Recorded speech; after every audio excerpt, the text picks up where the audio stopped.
here's a quick look. We're at our new friend Poncho's house.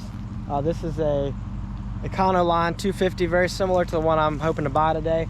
This one is shorter though, it's not the extended version, but has a decent solid roof on it that could work for the roof skin I'm planning to do for the 67 bump side crew cab.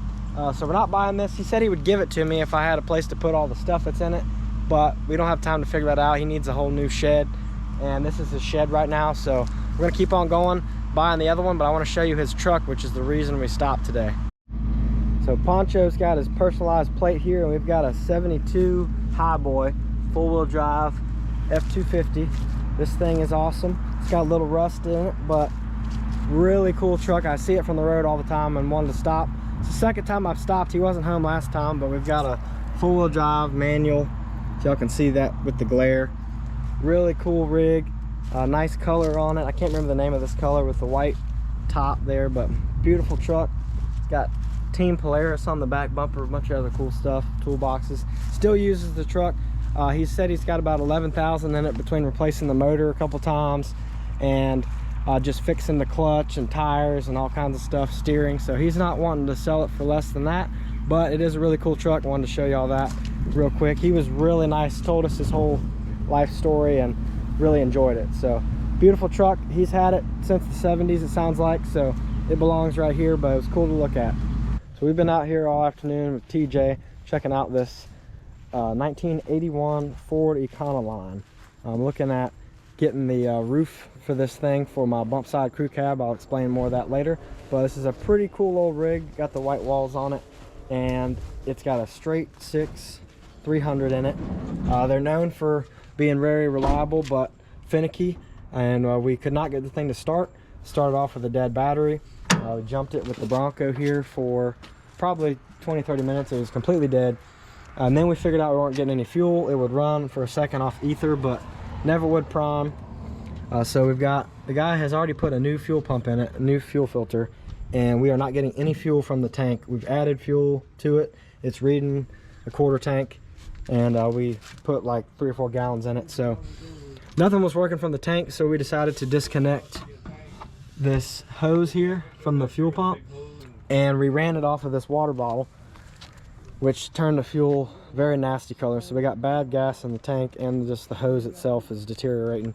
So we're planning on going to get a boat tank, like a 10-gallon boat tank, and run a hose into the cab and do this like Vice Grip Garage or Roadkill style, and try to drive this 3 hours back home. I was supposed to be home before dark, and here we are. So I think it's a really cool van. It's got a lot of straight metal that I want for my project. It should be a really cool rig when I'm done with this thing, as well as what I'm going to use the roof for. So I think it's worth the price we're talking about now is $1,000, and we're going to try to get this thing together and drive it home. The lights and signals and all that work, so it's just a matter of keeping gas in it, hopefully, and it'll stay running for 3 hours. All right, we're going to go buy a boat gas tank and run this thing off of hopefully a 10-gallon if we can find one. And we need about 10 feet of hose too if we can find it. Rubber hose to go from the carburetor to the back of the van. So that way I'm not sitting next to it in the passenger seat. They got the damn door locked. It doesn't smell quite right in this Walmart. It kind of smells like rats. Now once I get a gas jug, I'm going to be dangerous, because I'm going to be running all my junky old trucks off of gas jugs. Go over there. They're about cleaned out. Where's the boat stuff at then? We're not in the boat area. There's the fishing stuff. Let's put gas in a cooler. See how that goes. Camping. I saw fishing poles. Right. Oh. That rig right there. It's going to be good enough for us tonight. All right, now we gotta find a bunch of fuel line. We gotta find some fitting to fit this too. That's not gonna just take a line, is it? Yeah. So that screws into there. Yep. Yep. We're gonna be all right now. All right, $135. We got 5-gallon jug and a 2.5-gallon jug. I got about 10 of these at the house already, but we got 7 foot of line with a primer, and I'll definitely use this again on some other junk. So hopefully it'll be worth the trip. See what happens. We're at a Sheets in Goldsboro, right by the Walmart. And it's not too far from where we're buying this thing from. Hey, it's dark out. Yeah, it is pretty freaking dark out. But we got go light. Adjustable, daytime, nighttime. Nighttime, daytime. Ready to go. Here's our go light configuration here. You can see the new line going on right now, courtesy of TJ's hand. That's going to be running into the cab there. And pretty excited I got the go light. I'm about to trip over the cord though. Pretty excited I got the go light hooked up to the Bronco right here. Can't see nothing, super dark out, but we got plenty of light wherever we need it with this thing. And I can hold it still without my dad yelling at me because it'll just sit there just like that. But let's see if it'll run now.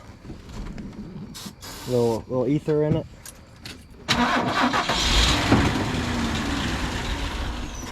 All right, we've had it with jump cables for a little bit. Spray some ether in it. Let's see what it wants to do.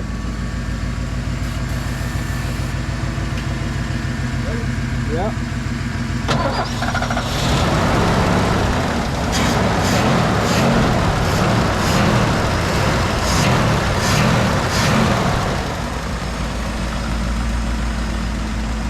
Not sure yet if it'll idle. Hoping it'll idle. Yeah, let it idle for a second. Hey, you know how to drive a standard shift? So we had TJ do the first leg. He's more familiar with 3 on the tree, but we're about to switch out. He's going to show me how to drive this thing. That's a weird column shifter, but made it, what, 5 minutes down the road, I guess, 10 minutes? Yeah, it smells like burnt fireworks. It smells like burnt fireworks? Yeah, this thing is something else. Doesn't sound amazing. We're at the sketchiest gas station we could find too, but it's very well lit. It looks menacing going down the road. I like the old headlights. It looks really creepy. It's very creepy. Yeah. We need a free candy sign. So what do you think about like the brakes?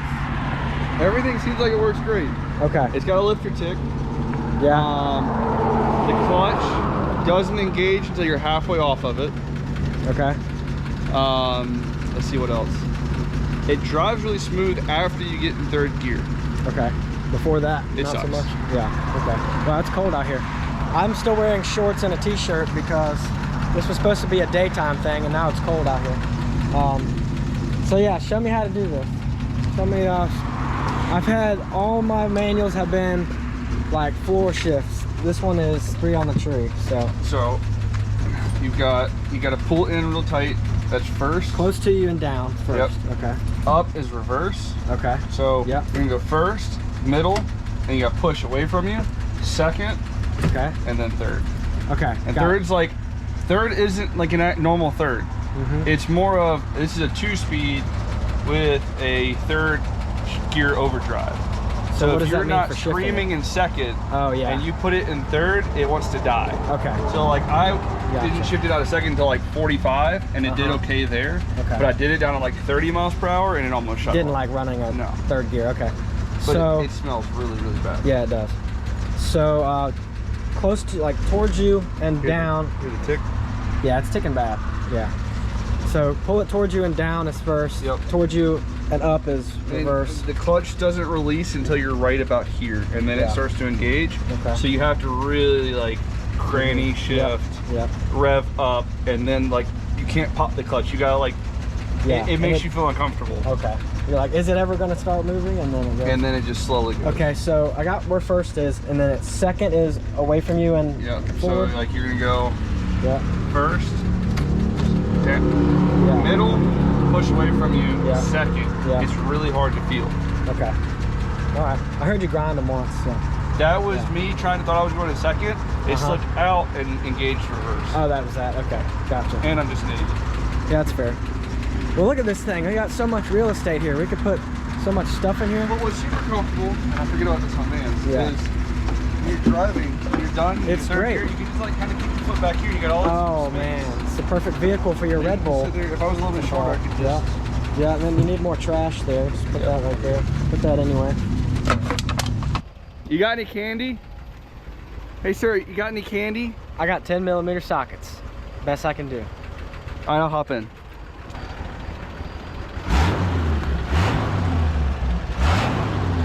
So we just got to downtown Greenville, like ECU. I know we just passed Sup Dogs, and we're going to somewhere over here that my buddy sent me the address to. He's from Greenville. But this rig right here is pretty smooth for a creepy old van. Like, I didn't stall it once. How'd it look from behind? I felt like I was killing it. Like, I was very excited that I was driving a 3 on the tree that well. You were killing it. Okay. And it was killing me and everybody behind us. It's smoking it out, wasn't it? It smells like burnt fireworks and really bad exhaust. There was a time where I was like, is that my mirror is fogged up or am I making a cloud? You were making a cloud. Ooh. For a short period. And then it stopped, but you could still smell That's probably it. bad. That means it's out of oil. But you can definitely smell it. It smells tin canny. Yeah. And it's not good. Not good. Okay, but it doesn't smoke a bit. It smells like burnt oil. It's just like burnt gas. Yeah. It's not running very good, but it freaking looks sweet. I mean, it's not idling well, but it runs down the road pretty good. And all the lights work. For $1,000, I feel better about it now, because we were talking like, I was looking at paying $2,500 for this. For $1,000, you should still feel bad. Okay, it's a piece of crap, but it's my piece of crap and I like it. And he got a really bad deal. Yeah. And you got a really bad deal. Yeah, I'm sure. So it equaled out. I'm sure he overpaid, and so did I, the seller. So whatever, I like it. If we make it home, I'll be very excited. Beats $4,000. Yeah, he originally had this thing listed for $4,000. The guy wanted $4,200 for this like 6 months ago. I did message him because it's exactly what I wanted. I wanted the real long cab so I could have as much roof as possible for what I have in mind for it. But he dropped the price to like $3,500. I was still interested. $3,000 interested. They went to $2,500. I was like, all right, let me come check it out. And thankfully it would not start when we got there. It took us an hour messing with it to get it running. And he was like, okay, I'll take $1,000 for it. And now we can't get the door open, but you know, where we're going, we don't need doors anyway. It's a feature. Yeah, how's the fuel mileage going? How's it looking? I feel like I have half a tank still. And we just did some city driving. I like the handles on this thing. The lighting's not great. Here's our fuel tank. Half a tank. And we've gone an hour. So that's pretty good. 50 minutes. Less than half. Yeah, well, we have a 3-hour trip, so I mean, we just fill it back up and then we'll do it a couple more times. All right, my boy Chris Gilly rolling up, looking expensive. Hey, don't hit me with the range. I don't think you can afford to replace me if you hit me. She needs brakes. What's going on, son? Doing all right. She needs brakes? Look at this thing. I gotta get your first impressions of this pile, What dude. you got with the mystery machine? Hey man, she's a pile. Yeah, so I'm just cutting the roof off of it. How you doing? Good, how are you? Good, Yeah. nice to meet you. Sorry I got the camera in your face, but I want to see what you think of this piece of crap. Yeah. I feel like you can make some money in this thing. I hope so, man. You can put all kinds of stuff in here. Host a couple Diddy parties. Yeah. Whoa, champ. It's a big rig. You like my gas tank? For real? It wouldn't run. We got there, it wouldn't start. We had to put that gas jug in it to get it to run. Bought it? Yeah, we just bought it like an hour ago. It's for a boat, huh? Yeah, that's a gas tank for a boat. Yeah, so we were at the place. We showed up, supposed to be running. She's pretty classy. Running and driving. We couldn't get it to run. And it's because it wasn't getting any gas from the tank. You got a pistol on the inside of the seat right here. What's that? You could, yeah. You Think definitely could. I thought you said you found one. That would have been nice. No. No, ain't nothing good in there. You want to check? People are working too hard to this thing. Yeah, so we went to Walmart and bought that gas jug and got it going and drove home. The guy was very impressed and was like, all right, I'll give it to you for less than I wanted. But yeah, I paid $1,000 for it. And it drives great. It's just a big pile of crap. How many miles on it? 80,000, maybe 180. So what are you going to do with it after? Make it a brand? Yeah, so I'm gonna cut it into a truck and then sell it like that. And then I'm gonna keep the roof. A farmer would buy it. Yeah, that's what I'm thinking. It looked a lot cleaner in the picture. Yeah, it looked cleaner when I got there and was like, what the heck? This is not as clean as I thought. And it's almost 10 years older than I thought. So that's all Bondo. It's like 6 inches of Bondo you can see right it. there. Damn. Yeah, but good thing I only need from about here up, maybe here. Yeah, it's a Concrete fleet. It's got 3 new tires. One of them might pop. All right, where are we about to eat at? Crusty. We're going up here at Angus Grill. Angus Grill in Greenville. So we just stopped for dinner. It's like 10 o'clock at night. We're in Greenville, North Carolina. So we drove an hour from Goldsboro to see my buddy in Greenville. I got it running right now. We just topped off the tank over here. I didn't want to shut it off. Got the fuel tank topped off here, all 6 gallons. We used about 1.5 gallons. No, we used 4.5 gallons. 4.5 gallons to drive an hour, so we're probably gonna run out before we get home. I did leave it shut off for an hour and it started back up, so that's good. Battery's holding the charge, and the, carburetor and all that, the fuel pump is priming, so I just left it running right now just for good luck. But we're gonna drive home, see how far we make it. I'll just reach back and see how empty that thing gets, and we'll stop as we need to. So now I'm gonna see if I can figure out how to close this.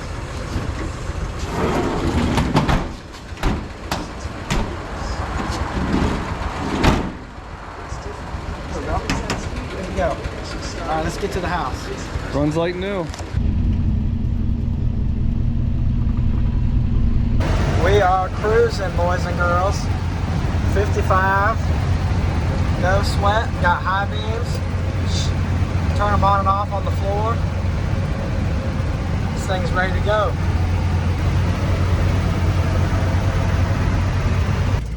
So just pulled over because after filling up at the gas station, I filled this thing all the way up, and now it won't stay primed. So I have to keep pumping it or else the thing dies. So I'm thinking it's either pinched right here, too full, or there's something else. What do you think, TJ? I think we should try to sit up on this seat so we're gravity feeding. Okay. So that's the first thing. Yeah, that's all you got right there. And then Great. also, I think this needs to be the highest point, because I think there's fuel all the way up. Okay, y'all hear it start to sputter here in a second. But right now this is like lower than the back, so I'm worried there's fuel all the way up to the vent and not letting it vent. But even when I opened it, it still had the same problem. Yeah, so maybe that helped. But you see how it's pulsating? Yeah. What is that? Yeah, it's definitely been pulsing like that. So we've been messing with it for a little bit. We've done a couple things. Got a screwdriver wedged under here to make sure that's not pinched. Still having to pump it. Is it leaking? He said stop. Spraying fuel everywhere. As soon as I pumped it, it started spraying. Dude, I'm covered. I'm covered in something. You want me to shut it off? Yeah, shut it off. I can't even shut it off. I gotta hit this button over here. Well, boys, it's spraying fuel. Maybe it was because we tugged on it.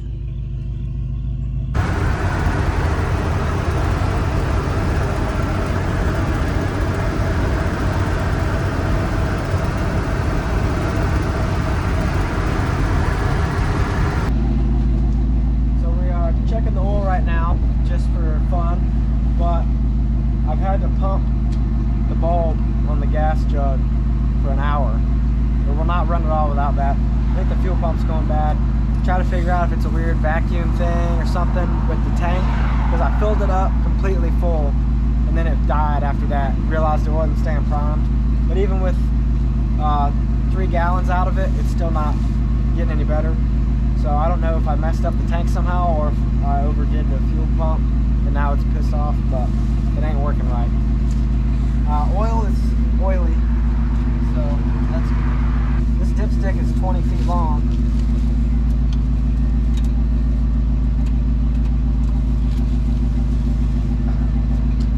Yeah, it's got good oil in it.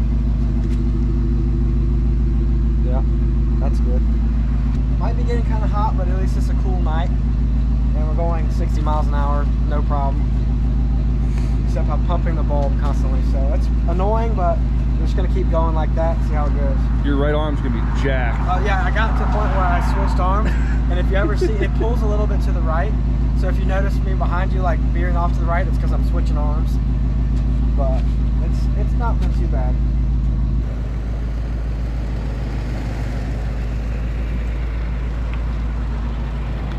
All right, y'all, we made it back at 1 a.m. last night, and as y'all can see, my little area in front of the shop is getting pretty full here. Got 4 rigs plus a cab in the bed of the 67, but we do still have some room in the shop, so we're gonna make it work in here, no sweat. We've got the, let me get the light on in here, the 2016 F250. I'm in the middle of doing the BDS suspension lift, so keep an eye out for the video for that. Going from a ready lift with the factory coils and a spacer to a 4-link Fox coilover kit from BDS, so really stoked on that. Also, we got the pumpkin in here. It's going to be getting a roll cage and be our designated wheeler at some point. And then right here, I'm hoping to do a lot of the welding for the rust repair and cab swap, ultimately to get that 1967 onto the 2016. So a quick look at the van in the daylight.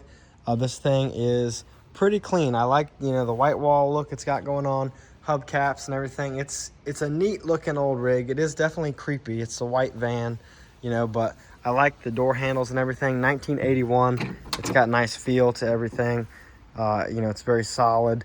Has a nice, you know, the windows roll up and down pretty smooth. It's just a good older rig, considering, you know, nothing too crazy. As y'all saw, you know, underneath the hood, it's got the straight 6 300. So if I just pop this around here somewhere, that guy. So yeah, she's a straight 6 300. Tiny little undersized battery. Doesn't belong in here probably, but seemed to do the trick, and we got it home. Got my boat fuel tank rig taken out of it, but as y'all can see, the inside is pretty dirty, very industrial though. I don't think it's like creepy nasty or anything. It just has a bunch of screws and bolts and stuff. Somebody with some kind of carpenter doing some kind of work in this, and they took pretty decent care of it, seems like, over the years. And I wanted this extended length here, which I'll get into the reason why later. But the main thing is I have a ton of roof here that is in pretty good shape. Little bit of rusty spots or paint coming through there a little bit, but a ton of really straight roof for me to replace all this rust I've got going on in this truck, and maybe even patch parts of another one. So ton of rust here on my 67 crew cab. Mainly concerned about it being a 67 crew cab. So I'm gonna build this thing back up from scratch almost, using all these other vehicles and putting it on the 2016 chassis. So that's why I bought this thing, and y'all be sure to stay tuned for exactly what I do and how much I use from it.